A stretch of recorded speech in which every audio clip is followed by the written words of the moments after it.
So, hi, and welcome everyone to our final exercise course where we will talk about the mock exam I have provided. So, of course, as you know me, we have the solutions also in Tech.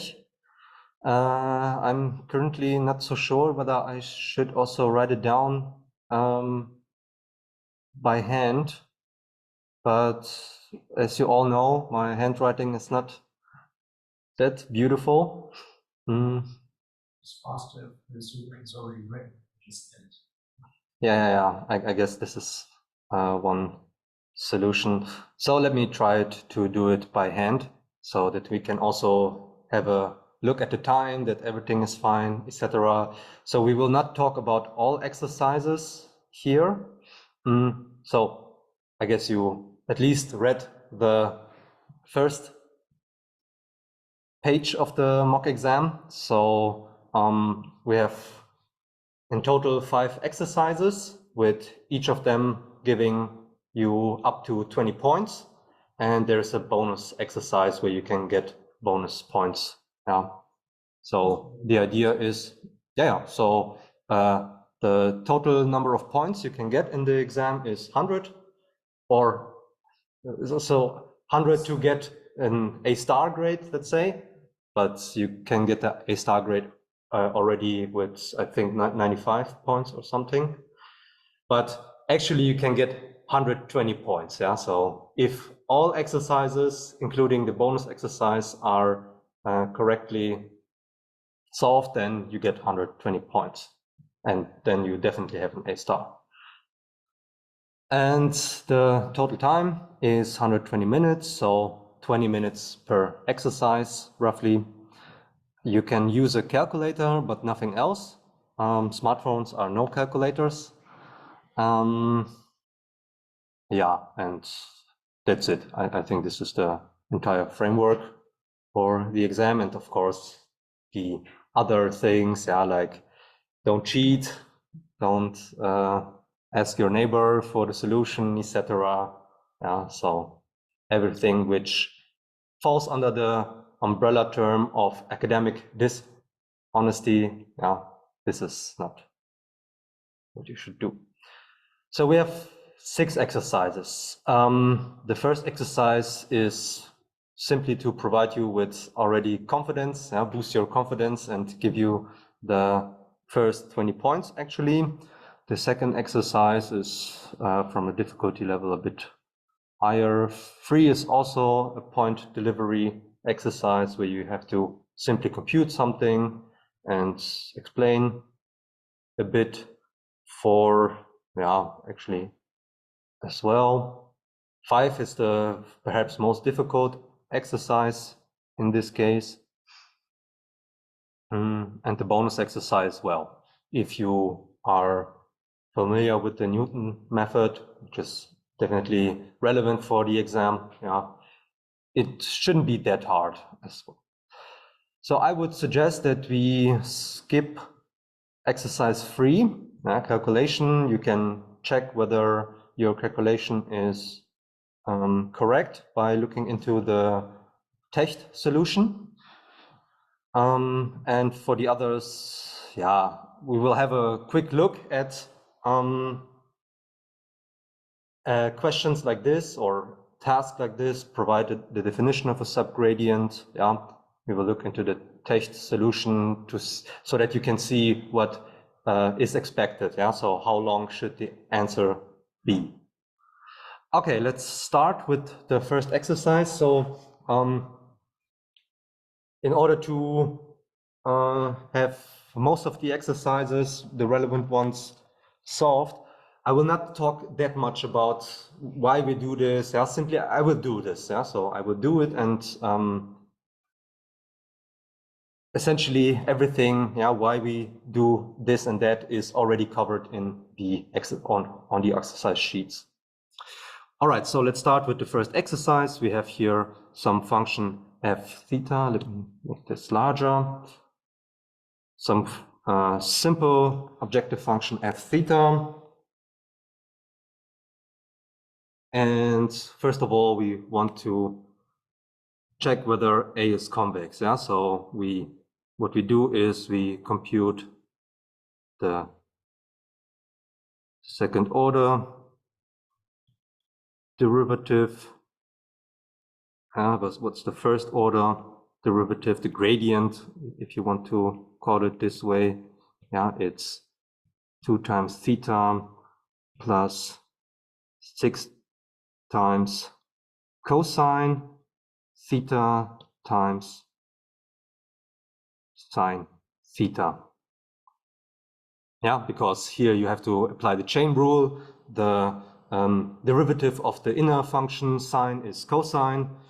For the outer, it's the polynomial, so the quadratic function. That's why the 2 is multiplied with the 6, and sine stays. What's the second order derivative? So the derivative of the first order derivative, it's accordingly 2 times, and then we have to apply the product rule. So what we get is minus sine. Yeah, so cosine derivative is minus sine 2 squared, then plus cosine times the derivative of sine, which is cosine, so cosine squared theta. Okay, so this is the second order derivative, and in order if f would be convex, the second order derivative should be non-negative everywhere. But if we plug in, for instance, f pi half, what do we get? We get 2 times 6 times minus sine squared at pi half. This is a 1. Cosine squared at pi half is a 0. So what we get is minus 4, and we can conclude f is not convex since second order derivative is negative at theta pi half. Okay, now so this is how we usually also check convexity. Then what about beta smoothness? For beta smoothness, we know that for this case we have this auxiliary function beta half times theta square minus f of theta. And if this function is convex, yeah, for a specific choice of beta, then we know that beta smoothness holds for the corresponding beta. Okay. Checking convexity. Let me pull up. Convexity of H. So first order derivative. Here we don't have to do that much actually, because the derivative of the first order derivative of minus f was already computed there. So here above, so we could also write it like this: beta half theta square minus the gradient of f theta. So this is an optional step, so it's not necessary that you write this down, only to clarify what I'm doing. And what we get is beta times theta for this first part, and the second part was minus 2 theta minus 6 cosine. Oh, beautiful. Minus 6 times cosine theta sine theta. What's the second order derivative? Yeah, you can also make such abbreviations. Don't worry. By the way, the transpose is. And what we get is then here beta minus 2 minus 6 cosine squared minus sine squared. Yeah, this is coming from the second order derivative of f, which we calculated before. And then we know, or hopefully we know, that this term here, cosine squared, sine squared, is always between 0 and 1. Minus 1 and 1, sorry. For all theta in R, you can get the upper bound, you can also get the lower bound. What is interesting for our case is whether we can reach the upper bound, the 1, and we can reach this for theta being 0, because there cosine is 1, sine is 0. Accordingly, cosine squared is 1, sine squared is 0. Yeah, so from this we can conclude h theta is always greater than b minus 2 minus 6. So from this we conclude if beta greater 8, yeah, then f is convex, or h is convex. First of all, h is convex. H is convex, and f is beta smooth. Yeah, for every beta greater than equal 8, we have that f is then beta smooth. All right, then what's the minimizer of the function f? Note that theta square is greater 0 for all thetas in R, and theta squared is 0, well, if and only if theta is 0. And this is the first. What we note further, we note that 3 times sine square, 3 times sine square theta, this is also always greater 0, yeah, because if we plug in a value where sine is negative, we square it, then it becomes positive. And what we have is that this here 3 times sine square is 0 if and only if we have here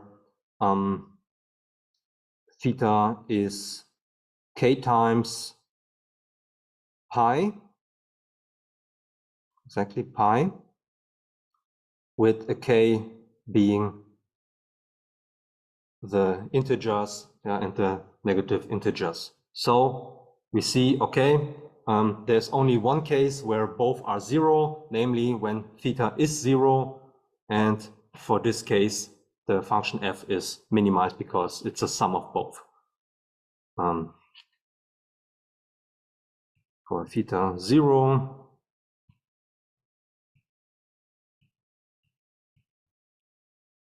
theta is 0,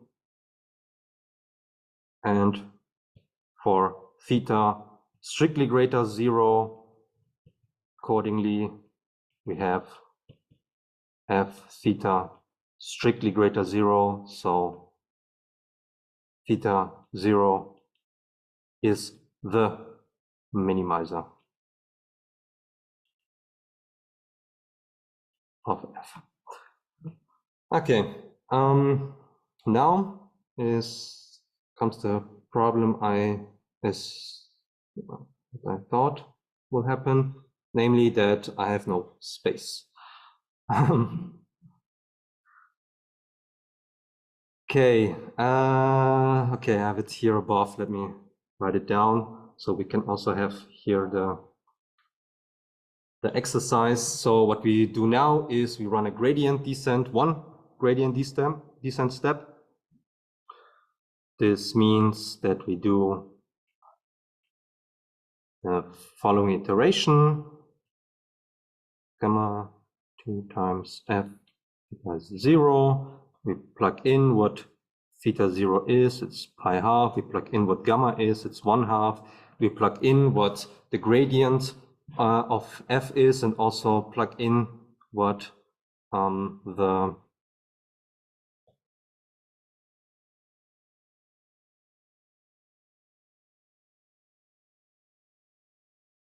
the value of theta 0 is. We get here pi half. I guess there is a typo in the solution, I think. But wait, well, let's see further. And the gradient was then plus 6 times cosine at pi half times sine at pi half. This is a 0. So what we get here is pi half minus pi half. These two are cancelling out, and we have here only left pi times 1/2, and this is a 0. Yeah, so the next iteration, the gradient descent will be a 0, which is also the minimum. All right, so no typo in the text solution, by the way, everything is fine. So you see exactly the same calculation there. And this is it with exercise number 1. All right, then let's have a look at exercise number 2. So now we have a convex function, which is non-differentiable. And first of all, we want to state the definition of a subgradient at some point theta and what the role is of the subgradient. All right, let's see what I have here in a text solution. So you see first the definition. Yeah, here's the definition as we have it, as we had it in the exercise and also in today's exercise, of course, and also lecture. And in today's lecture, we had it essentially as well. So what we have is at every theta tilde in the solution space theta, the first order Taylor approximation where we replace the gradient with a vector z, which is the subgradient. If this here holds, then we call this vector accordingly the subgradient of f and theta. There might be multiple ones, but if we have one which satisfies this inequality here, it's called a subgradient. Why is the subgradient, or what's the role of the subgradient? Well, the role is for the case where we have a non-differentiable function, where we do not have a gradient, a derivative is not specified. So what we have is kind of a relaxation or generalization of the gradient, which is giving us some surrogate for the gradient, which can be used in these gradient-based approaches, first order approaches, quite similarly as the gradient. Okay, then now you see just a couple of lines, no big answers. Try to do this as concisely as possible. So mathematical formulation is always good. It's very precise, non-ambiguous in most cases. And of course, when you need to explain something, then explain it concisely. Don't overdo it. Keep it short. All right, then what we do next is we want to show for a specific function that the set of its subgradients is given by this set we see here, A transpose Z, where Z is the subgradient of a function f evaluated at A tilde plus B. Where does it come from? Well, the function g is related to the function f in the sense that we first apply an affine mapping to the theta tilde and then apply the function f. Okay, then let's see how we can show this. So what we have is we want to have it for g theta, and what we have is when we plug in the definition is A tilde plus b. Now we know that the function f is a convex function, so it has a subgradient at any arbitrary point we want. And which one do we want? We want the point a tilde plus b. We have then the z transposed, where z is an element of a tilde plus b, subgradient, sorry. Z is an element of subgradient of this thing. And what we get is then 8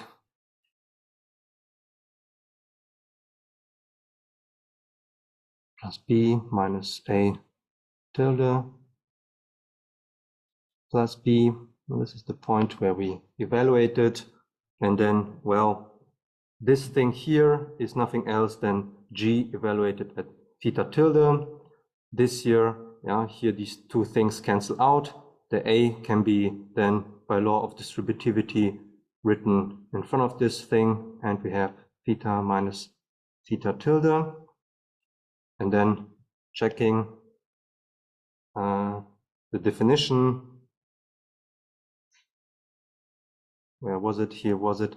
Okay, so here in the definition, the roles of theta tilde and theta are kind of reversed. Yeah, so we have in the definition the subgradient at some point theta. Now we want it at theta tilde, so we reverse the occurrences of theta tilde and theta. And when we do this, you see exactly this is what we get. Yeah, g theta is always lower bounded by g evaluated theta tilde plus a times zt transposed, and theta minus theta tilde is multiplied in a inner product sense to this case. So what we see, this is the definition of a subgradient, namely that a transpose z is playing the role of a subgradient. It's a subgradient of g at theta tilde. And well, we have picked an arbitrary z inside the subgradient, so every z which we can get, when this is multiplied to the transposed A matrix, we have a subgradient. Okay, then next exercise, we have some controversial statement, I would say, namely the following: subgradient descent achieves the same rate of convergence as the plane gradient descent, given the same step size, and is computationally more efficient. Is this true?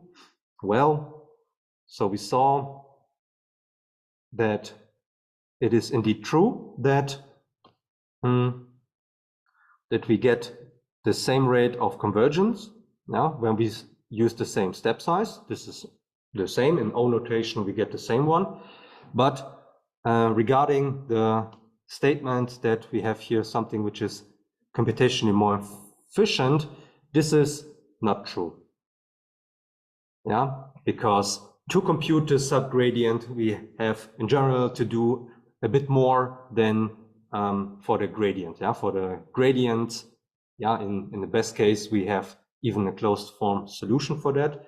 For the subgradient, well, sometimes you have it, but not all the time. And then you simply have to check this inequality, and this might be a computational burden. So something which is more involved than simply computing the gradient at some point.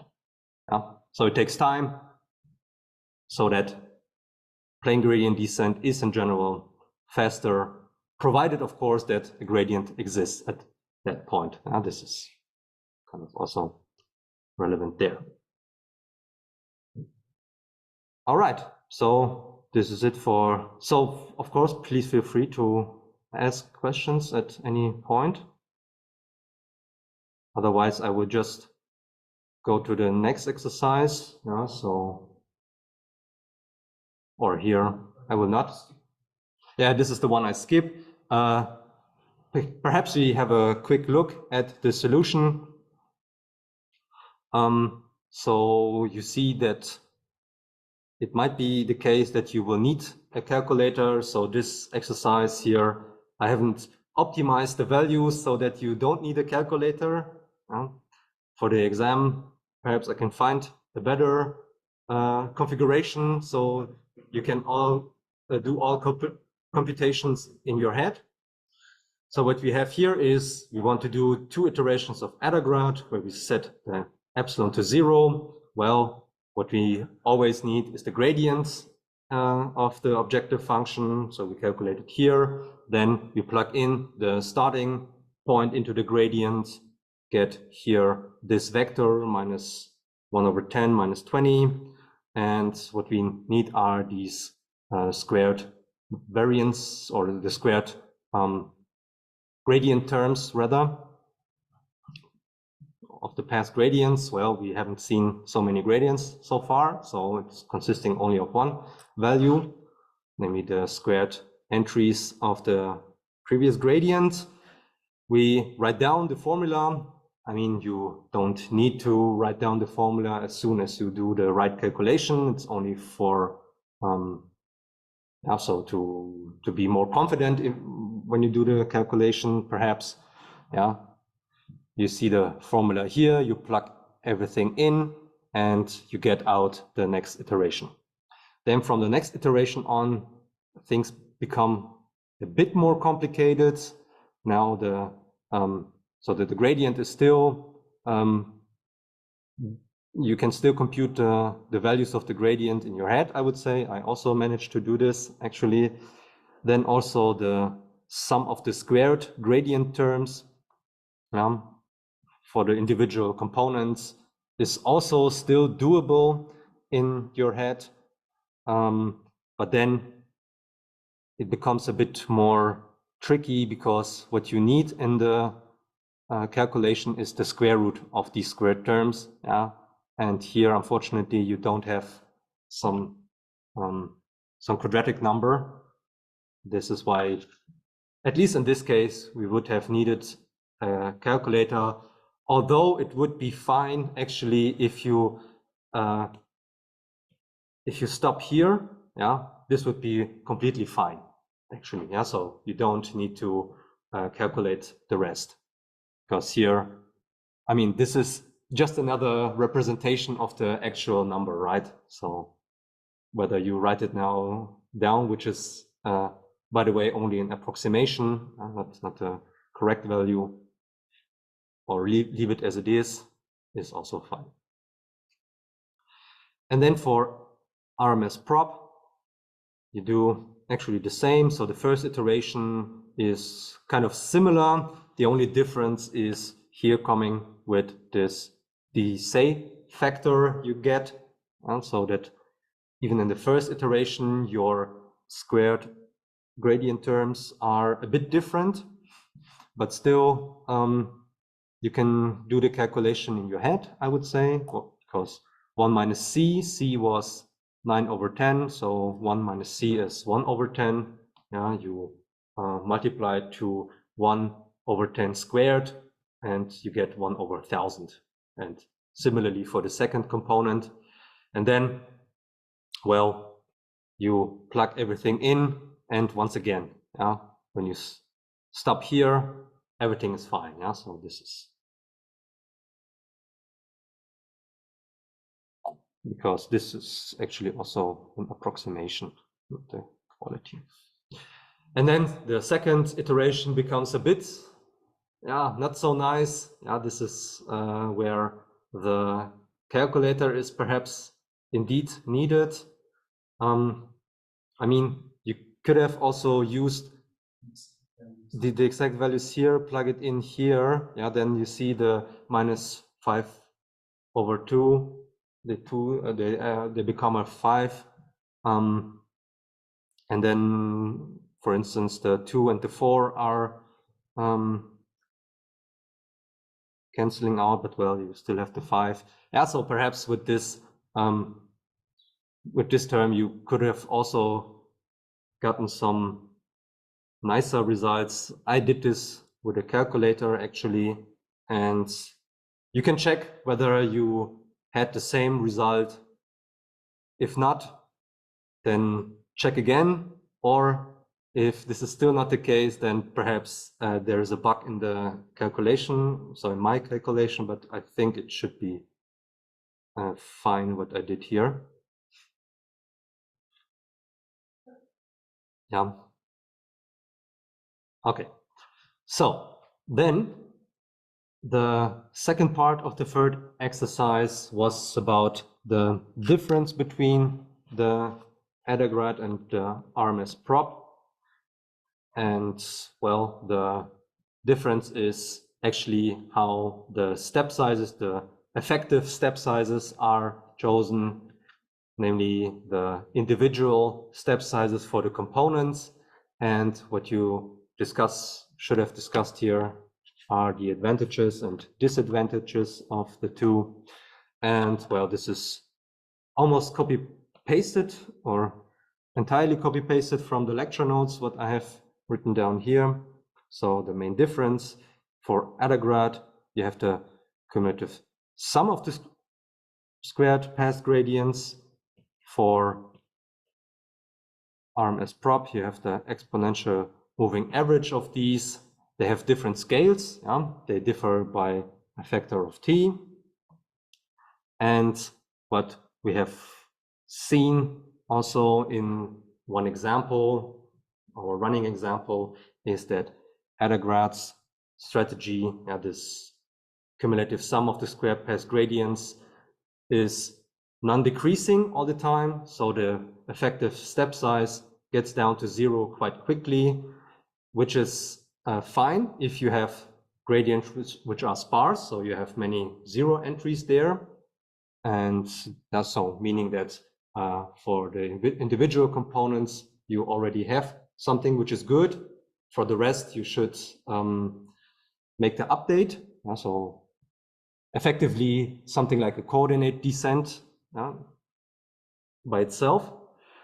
So in such a case, it's good to have this case, so that the cumulative sum, the effective step size is converging to 0 quickly.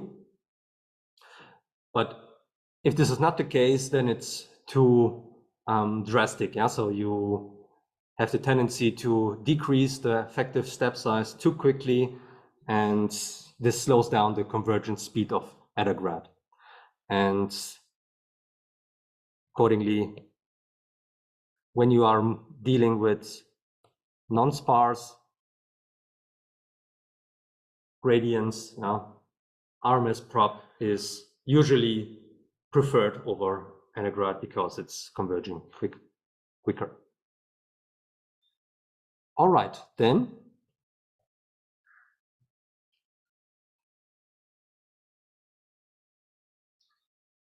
Let's see what we have here. Exercise 4. Okay, I could have stayed in the text solution, because we start right away with, again, some task involving an explanation. Namely, we are here dealing with the proximal mapping. Here is even the definition, so that you even do not have to memorize that. And the question is, well, what is this proximal mapping actually doing? And how can we define the proximal gradient descent? And of course, the task is aiming for the definition involving the proximal mapping. And recall what the proximal mapping is doing. So we had these two pictures in the lecture where we kind of explained the functionality of the proximal mapping. It's like a projection operator in the sense that it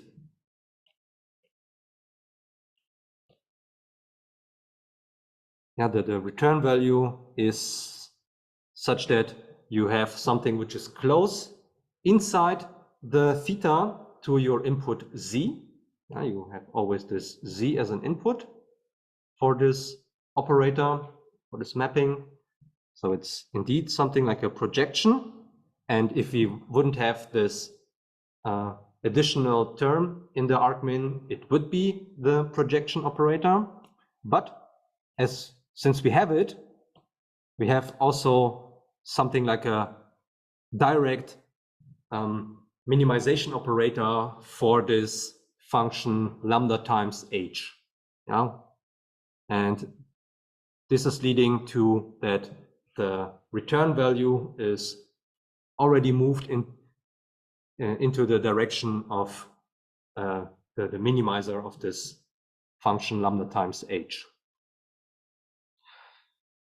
Okay, now, so again, a quick answer. So 4 lines is it here? What's the definition of the proximal gradient descent method? Which is defined for these composite objective function. So this additive sum structure with a function.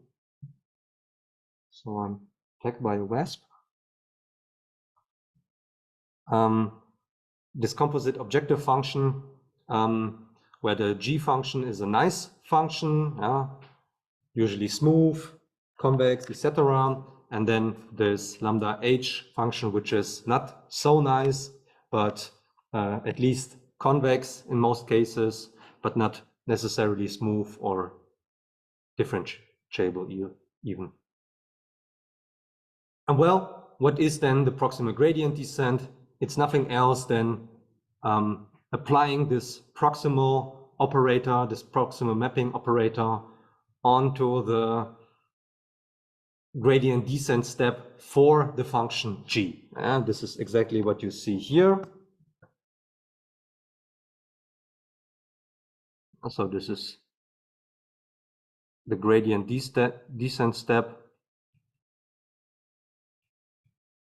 for the function g, but this would only look for minimizing the function g, and as we know, minimizing g and h separately does not lead to a minimum of f. So what we do additionally is we apply the proximal mapping so that we also move into the direction of the minimizer of this second summand here, lambda times h. Okay, now, but I'm already starting to giving too much background information. So this is the definition, and this was the task for this part of the exercise. All right, then we can switch to my beautiful handwriting again. Since now we want to compute the proximal mapping for a specific function h, and we already have here the solution. So what should be the solution?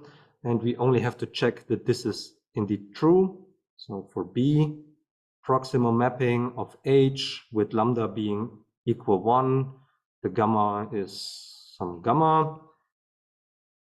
Start with the definition. Writing down the definition is always a good idea. Then we have here 1 over 2 times gamma z minus theta in the squared Euclidean norm, and then plus, so 1 times h theta. Now simply plugging in the definition of the proximal mapping we see above. Okay, then let's plug in what the h is. Perhaps we can see then more clearly what the minimizer will be.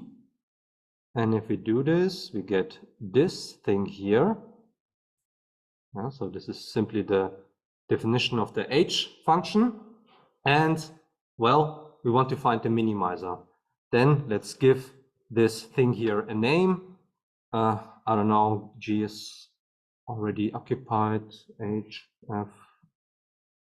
F, rho, let's call it rho of theta. Yeah, this is the function rho of theta. And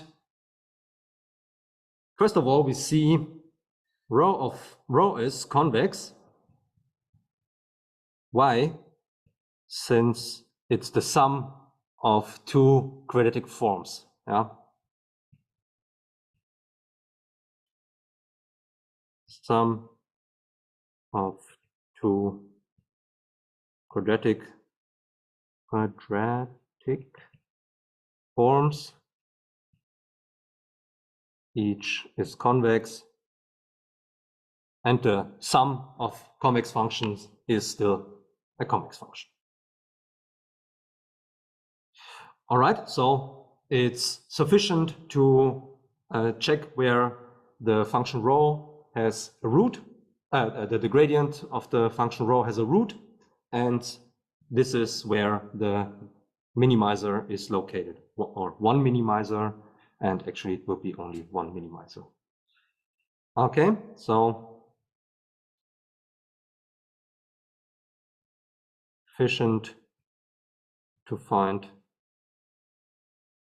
a theta such that rho of theta and the gradient of rho of theta is the zero vector. Okay, let's compute rho of theta. What do we get here? So the gradient of this first quadratic term, well, we have computed this so many times. Yeah, by now we should know it by heart, that the squared Euclidean distance gradient would be z minus theta half, and then we have the 1/2 gamma in front of it, so only the gamma remains in the denominator. Then the second component is a quadratic term. Here, similarly, what we would get is actually A transposed plus A, and this sum times theta as the gradient, but because A is symmetric by so it's a positive semi-definite matrix, which implies that it is symmetric. A transpose and A are the same. So we have here, in fact, then 2 times A times theta, and what remains is A theta. Then the,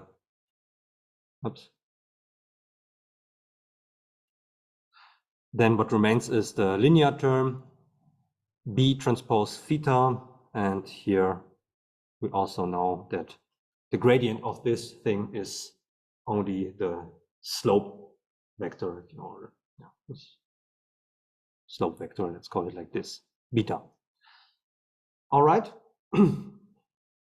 this should be set to 0, to the 0 vector, and let's first check whether we can write this in a more convenient way, and we see, yes, we can. So here we have a term which is depending on theta here as well, and in order to write this in a more convenient way, we multiply theta with the identity matrix, d times d identity matrix divided by 1 gamma to get this term here, and then we have the rest, z over gamma minus b, and now do some algebraic manipulations. I get here z, other way around, that's better. You get here b minus z over gamma on the right hand side. Yeah, okay. It's also an optional step what I'm doing here, because you could already do the inversion, multiplying with the inverse of this matrix here on both sides. And what you get is this here, theta, and this is actually exactly the solution we want to have here. Yeah, you see it here. What I do?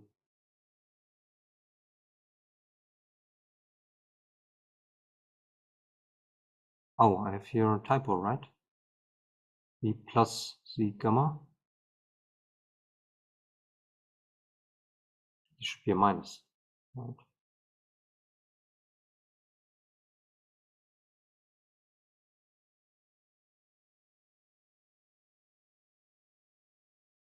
Should be a minus.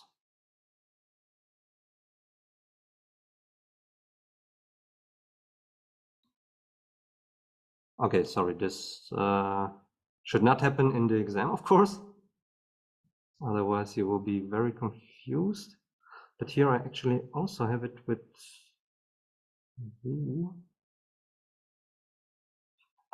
because yeah, I was talking about that we know it by heart, and then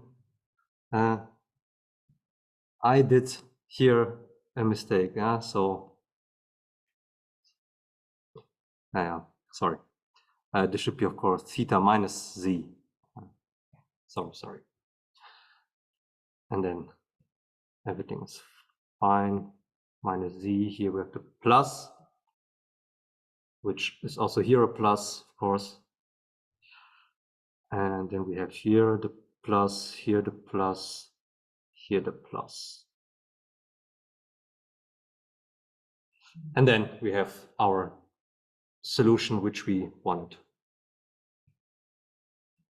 So a notorious sign error.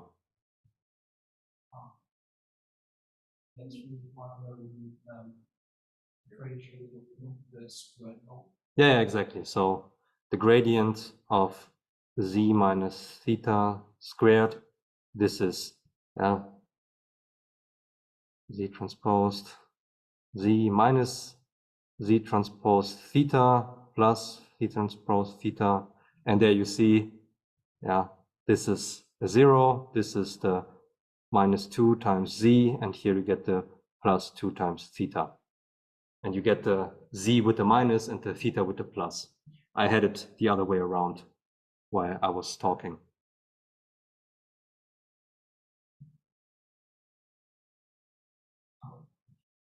So this is where this is coming from, actually. Yeah, and I was thinking like you can swap the square norm. No. So not for exactly for the derivative, it's crucial that you mind the order of the theta and the z when you do the gradient computation. All right, so then everything is fine. You get the minimizer as claimed. So indeed with the plus here. So everything was fine from the beginning. Also should only have to be careful when I speak and write. Then we have the part C, and then here, this is actually where I indeed did a mistake. So sorry for that. So the task was to now provide a function h such that we can recover other gradient-based first-order methods from the proximal mapping. And the first question was asking for the plane gradient descent, which is simply not possible. So the plane gradient descent would be theta t plus 1, theta t minus gamma t gradient of f theta t, and we cannot do this with a function h such that we get this. This is not doable. I was having, when I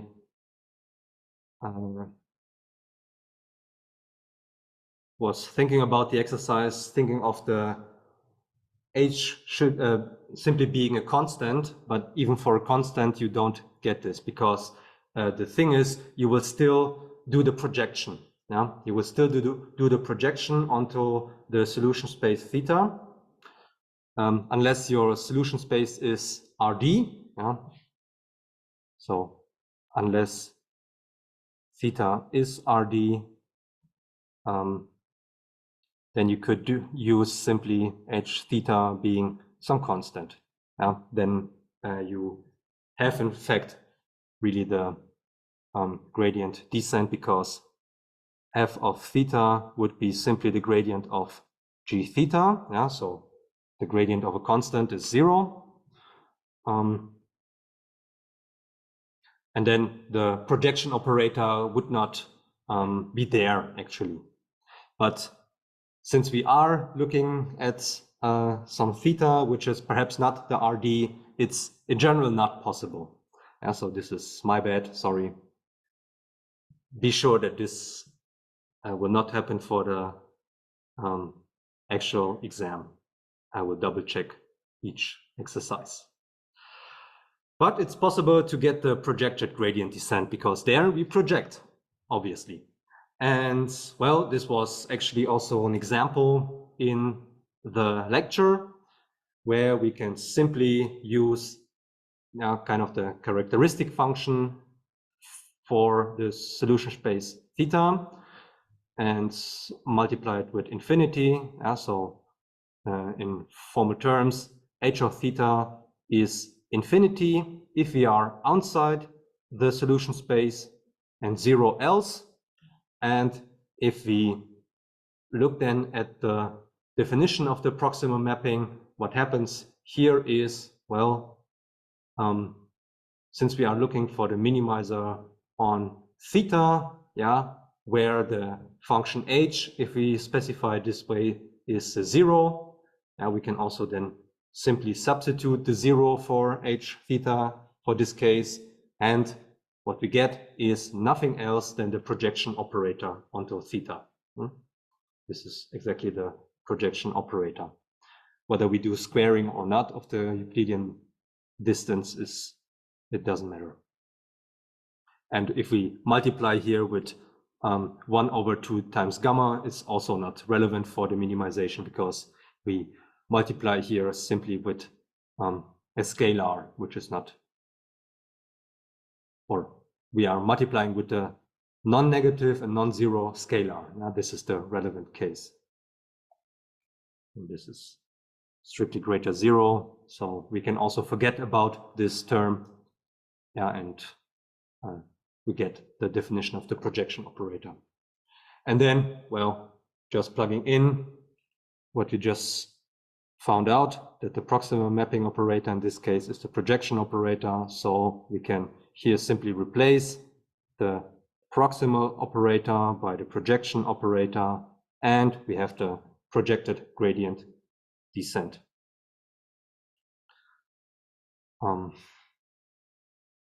Exactly. Yeah. So, and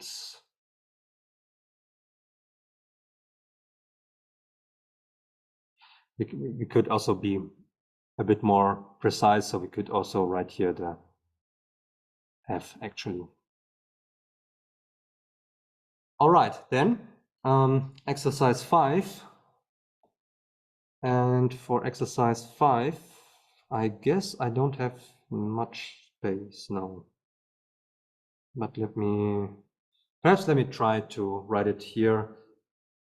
I guess most of the tasks are not so long actually. It's only that you have to think about what to do. So let's have a look at the task. So we have the case that our objective function is a sum-structured objective function, which motivated us to look at the stochastic gradients. And well, what is this stochastic gradient doing? Or the simple stochastic gradient, it's uniformly at random sampling an integer from 1 to n.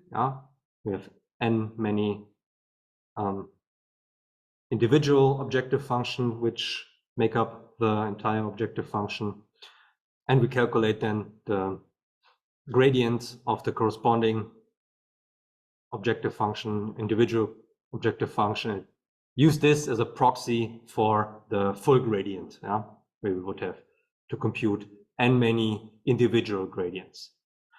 And now what we want to look at is, well, what if we do a different sampling strategy? Instead of uniformly sampling, we make a sampling according to a categorical distribution with some probability vector p. So the probability vector with no zero entries, and all entries are summing up to 1. And then we also modify, this is relevant, we modify here the stochastic gradient. Now we take this one. And now we want to show that this is in fact an unbiased estimate of the full gradient at the current iteration. How can we show this? Well, we look at the expected value of gt given theta t. And what is this? So to write this down, I think I still have the time for that. It's this category. So the IT is sampled according to the categorical distribution. And what we can write down is the explicit formula for GT divided by n theta t. And well, here we use the usual way how to compute the expected value of a transformed random variable x. It's summing up x, the values in the image space of the random variable x. And what do we sum up? The values we get when we plug in the possible realizations of the small x's in the image of the random variable x, and multiply them with the probability that x will realize this x. Okay, so what is our x in this case? Our x in this case is the IT. What's our function f in this case? So what is f? F is, well, it's essentially this thing we see here, namely the gradient of f with the index it evaluated at theta t divided by p at the it component times n. If we do this, what do we get? Well, what is the image space of this random variable it? It's can realize the values between the integer values between 1 and n, both included. They do this with or let's first plug in what we have for f of small x. It would be f. Here the it is replaced with the running index, which is a realization of the random variable. Here in the denominator the same, and then times n. And what's the probability for this thing? It's nothing else than p of I, yeah? That it is equal I has probability p I. Yeah, so the ith entry of the probability vector p. Okay, and then you see this is canceling out. The n can be written in front of the sum. And what do we get? We get exactly the sum structured objective function f evaluated at theta t. So we have indeed an unbiased estimate with this new GT we have specified here. Then perhaps I can. No, this won't work. So what we do then, let's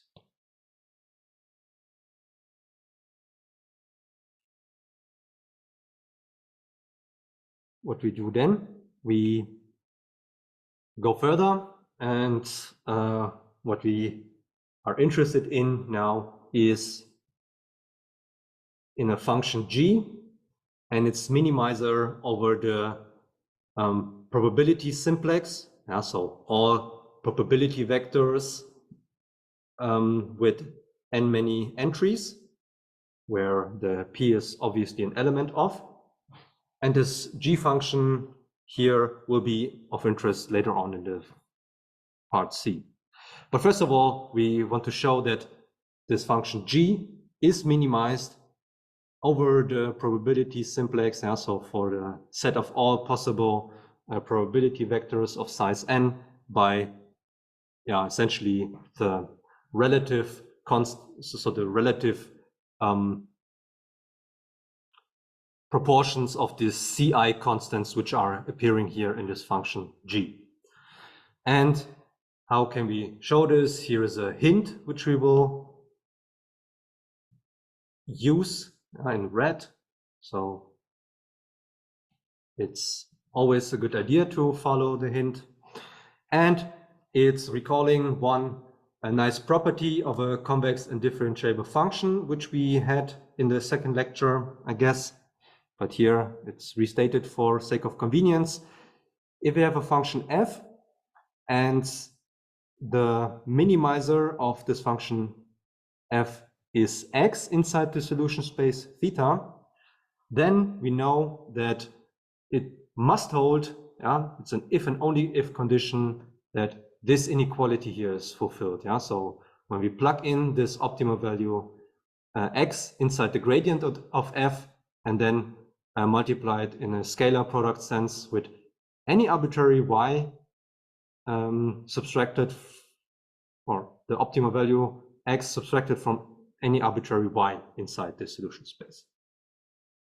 Okay, then what do we have to do? We have a function g, which is convex, so it's quite easy to see that we indeed have here a convex function. And what we first of all do is we compute the gradient of g, because g is playing the role of f. What's the gradient of g for some arbitrary p? Well, if we do the gradient calculation, let's first start with the first entry. What do we get? We get here p y squared minus, and then the corresponding entry, namely ci. All the rest in the sum are vanish in this case. Here the same for the second component, etc. I squared, of course.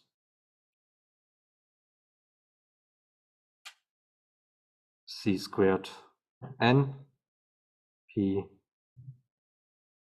n squared. Oh, by the way, I think it should be C1, C2, so we haven't used this.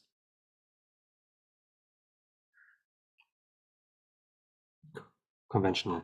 So what's our guess for the optimal value for the function g?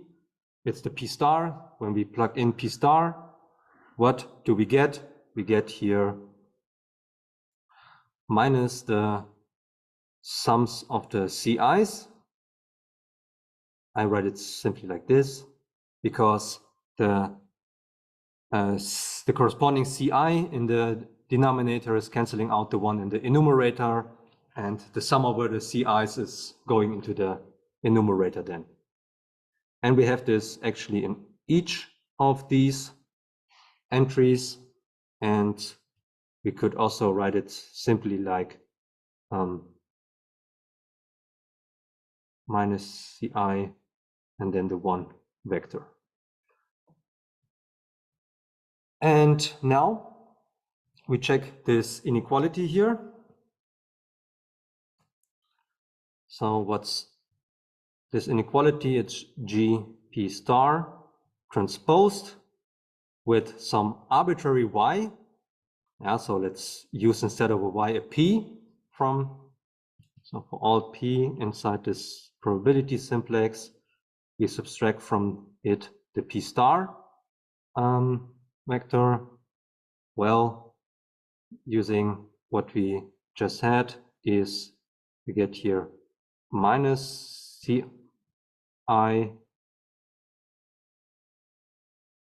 times the raw vector, the one raw vector we get here, p minus p star minus ci, then law of distributivity, p minus 1 p star, just to make it clearly.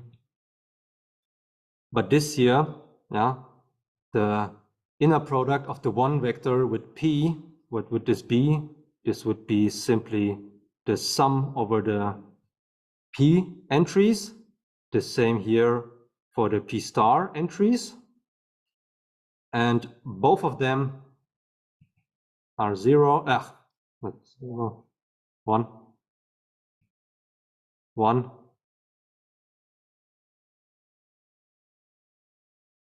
So here we have a 0, so a 0. So what we see here, we have exactly this condition fulfilled, from which we can conclude p star is optimal.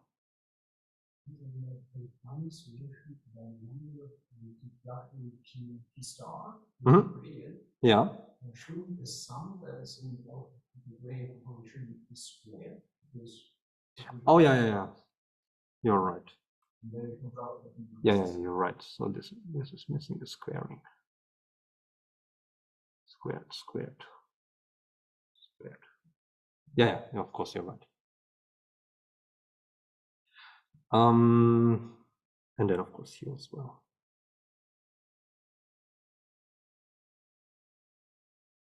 And well, to be more rigorous, minus. Yeah.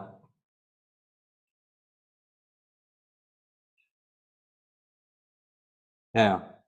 I hope you are more concentrated and don't talk while writing, because when I talk while I'm writing, I do such kind of mistakes.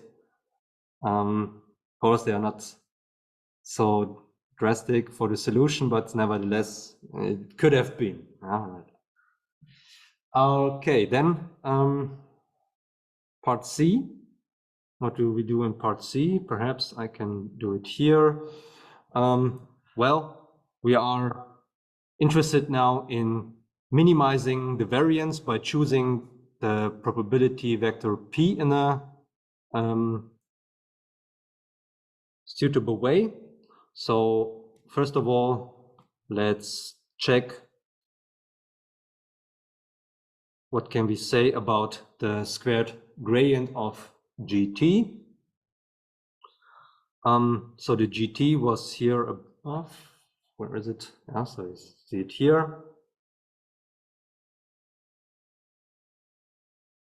Gradient FIT, theta t divided by pi t n squared, the norm, and well,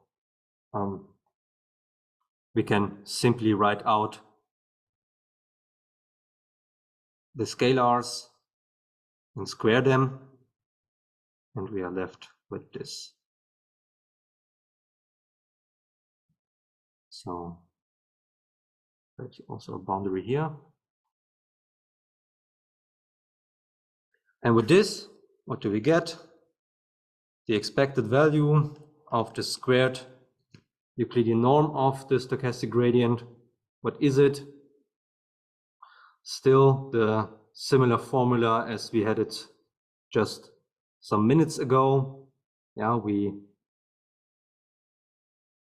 substitute all appearances of the variable, the random variable IT, by the corresponding realizations we are looking at in the sum here.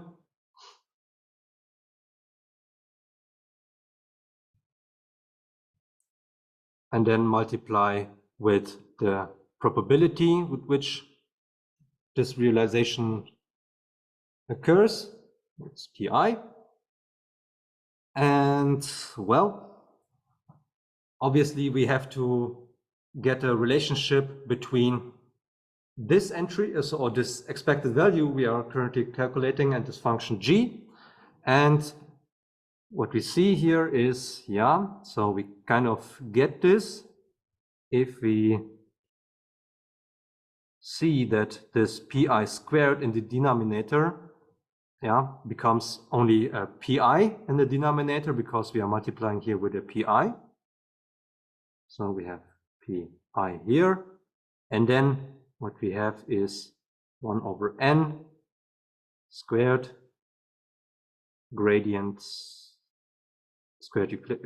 norm of fi at theta t. And now it's exactly of the form as we want. So these are our ci squares. Yeah. Here we have the pi which we have.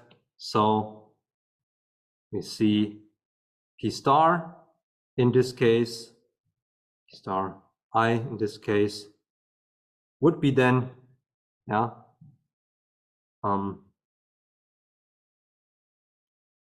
gradient of fi theta t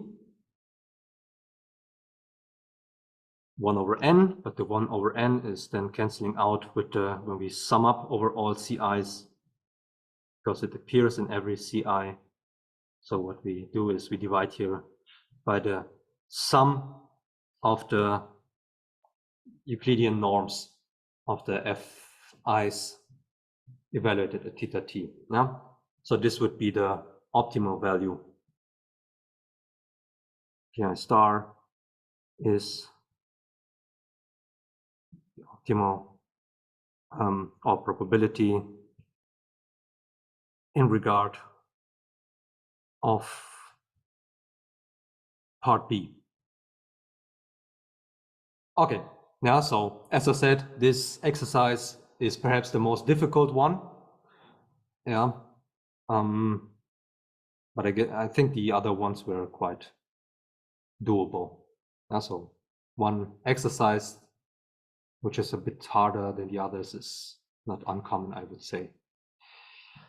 Okay, so we are good on time, so we can also have a look at the bonus exercise, as long as there are no questions. No, so not in the Zoom audience. All right, then. And here in the bonus exercise, actually, you can get quite easily bonus points if you want. Because first question is f alpha strongly convex. Let's check. You perhaps recall what we have to do here. We have to look at the function g, which is f of theta minus alpha half theta squared. Quite similarly to the beta smoothness, only the roles are reversed, kind of. Is convex, then f is alpha strongly convex. Let's check convexity, so checking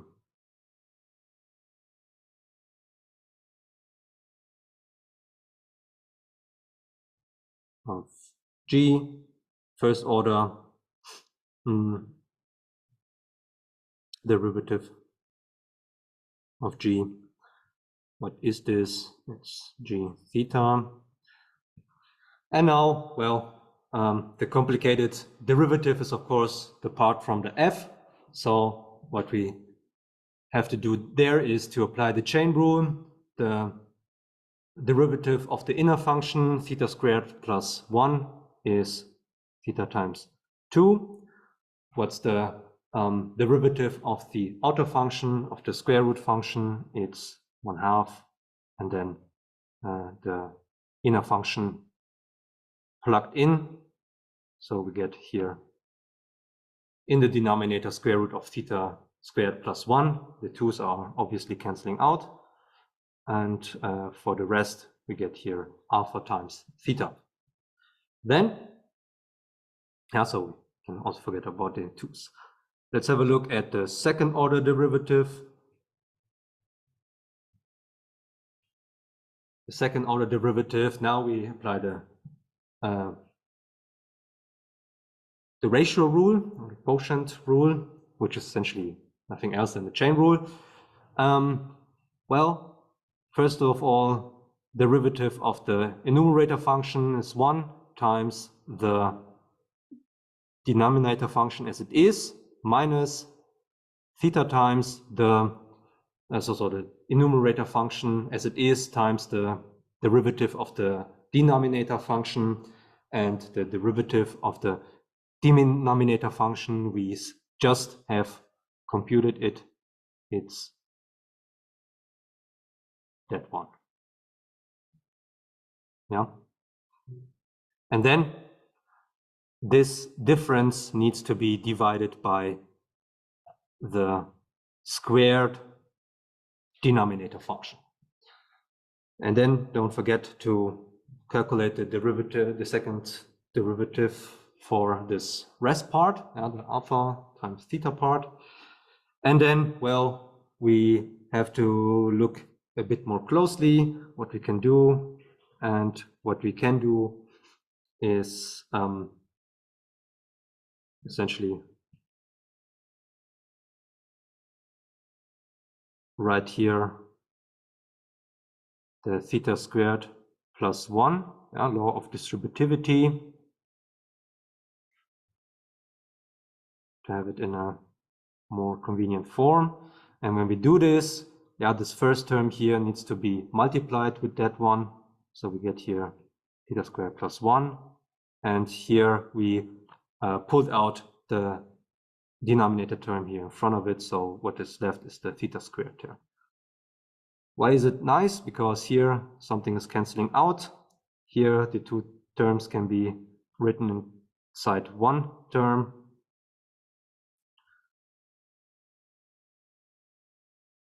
And what we get is theta squared plus 1. 5/2. Why? So I guess there is something wrong with the. Wow. Yeah, sure. This is squared. These squares are canceling out, so this is 3/2. Yeah, sure. Or no, just this. Yes, no, I wanted to have it more cleaner, so it's theta squared plus 1 3/2.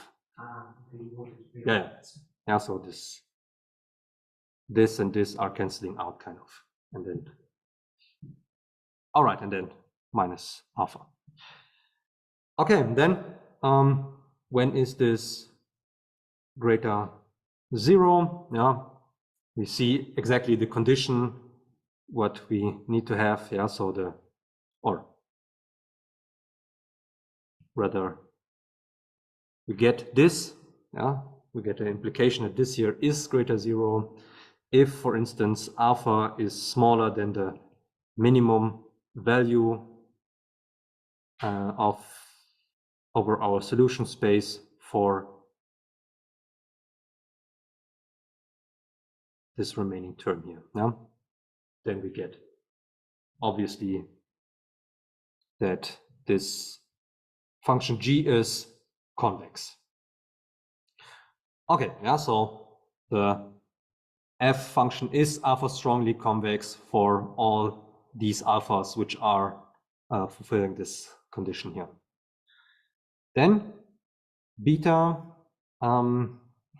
smoothness in the B term here something similar what we did in the first exercise.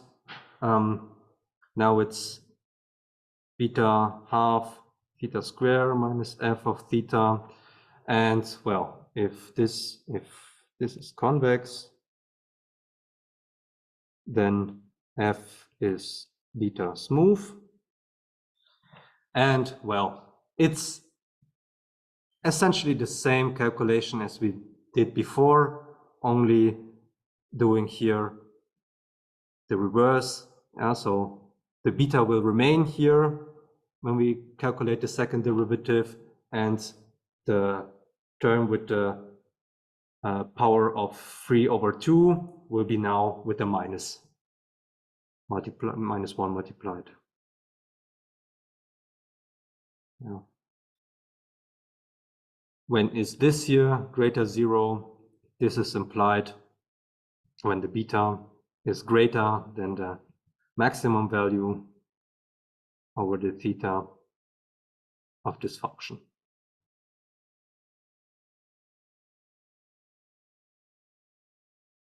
So this is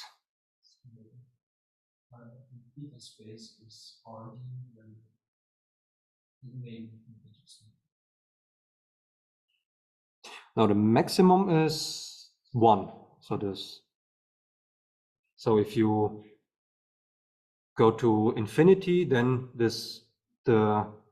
with the theta to infinity, you will get here a 1 as the maximum value, because you make this then as large as possible.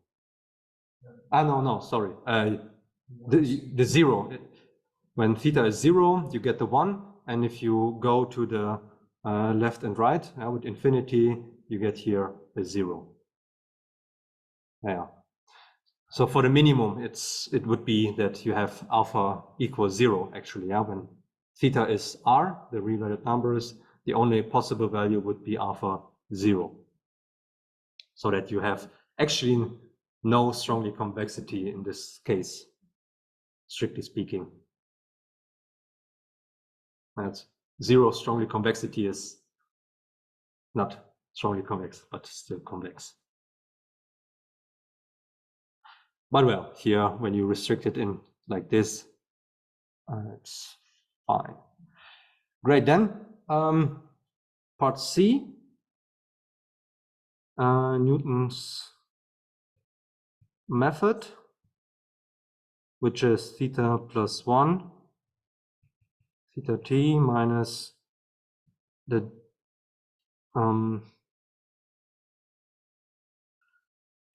inverse of the gradients. Well, perhaps not relevant here, but well, this is multivariate case, of course, includes the univariate case. So what we have to do is we have to take into account what we computed so far. So the second derivative appears more or less every time here. Now this here is the second derivative, which we had here and here. So what we have here, if we invert it, is theta squared plus 1, 3/2. And the gradient actually, or the first order derivative, this one, it was here. So theta divided by theta squared plus 1. Okay, then simplifying a bit, what we get is theta squared plus 1. Now the theta squared plus 1 square root is canceling out with 1 1/2 in the numerator. So we get here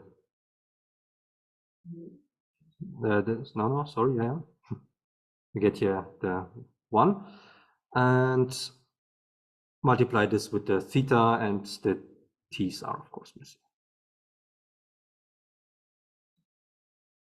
So what we see is, all right, theta minus theta to the power of 3 minus theta t. These two things are canceling out, and we are left with theta t to the power of 3. Okay, and this was also the claim. And now, what's the problem with, or what might be a problem with the Newton method when we see this iteration procedure as it is? Well, yeah, so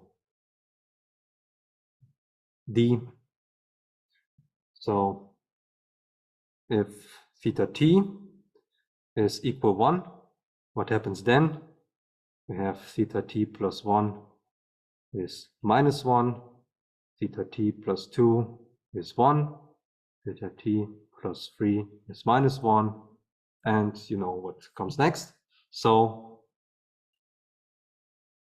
we are stuck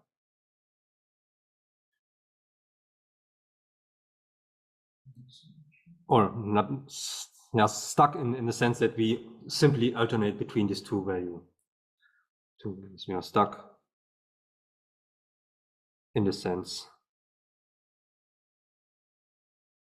that we alternate between minus 1 and 1. This is one problem. Other problem is if theta t is greater 1, what will happen then? Yeah, in this case, the absolute value of theta t plus 1 will be smaller than the absolute value of theta t plus 2. Yeah, so you can have a switch of the sign, or you will have a switch of the sign. And the more drastic thing is that you will get larger and larger over the iterations and diverge, actually, yeah. We diverge.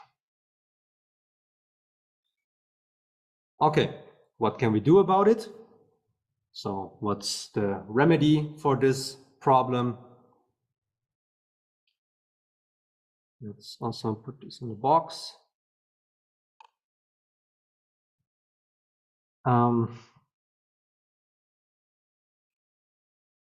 Remedy include a step size. So you have theta t plus 1 is, now when we look at where we derive the iteration, what we will get is theta t. I will zoom in just to gamma t, theta squared plus 1 theta t. Now, so this is coming from here. If we would multiply here with the gamma t, the Hessian matrix, you will end up with theta t minus gamma t, and then what we see here. And when we now multiply everything,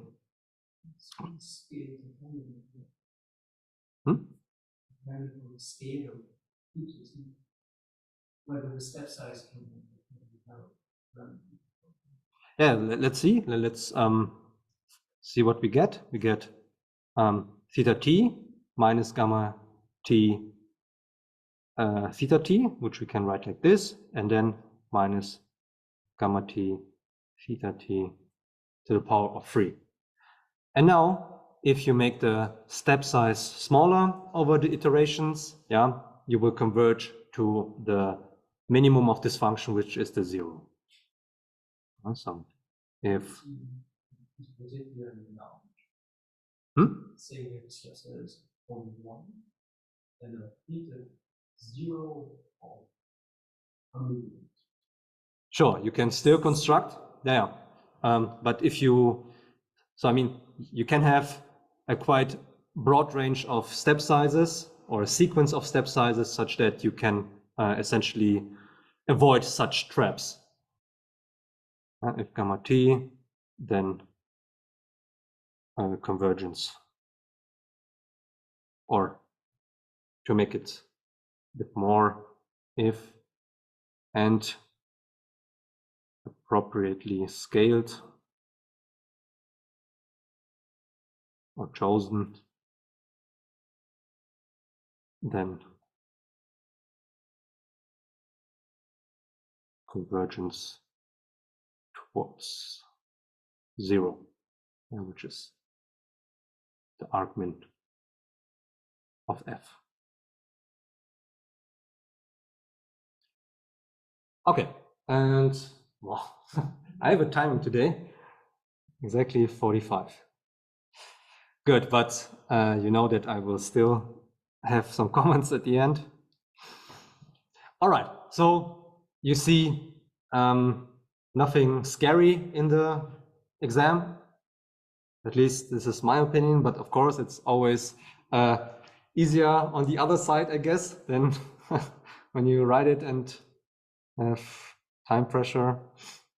Yeah, so I don't know whether I will upload this handwriting, because then I need to take care of these side things. When I print it to a PDF, this is then becoming unreadable. It was just to show you, it's, of course, I knew a bit more what to do, it was therefore a bit quicker, but I was also doing the talking, etc. And I think in 120 minutes, it's really possible to solve everything here. Yeah, so what can I give you as an advice for the final exam? Of course, know the methods we had by heart. I mean, it's not so complicated. Most of them were first order methods where we had this or that component included to take care of something that we leave the solution space, or something is not differentiable, so gradients, and coordinate descent, so that we get rid of high dimensional computations when we compute the gradient, etc. Be sure with the computation of gradients. This is also what you see is relevant here. I don't know how many derivatives we have computed here, but there were a couple of them. Of course, be more sure that the gradient of this quadratic gradient distance, that this is given by this green box here. And I think if you also redo the examples and go over the exercise sheets, you will be prepared very well for the final exam. All right, so of course, I know we are now a bit over the time, but as it is the last occasion where we meet in person to ask questions, feel free to do so. Will the difficulty of the exam be similar to the mock exam? I would say the exam is even a bit easier than that.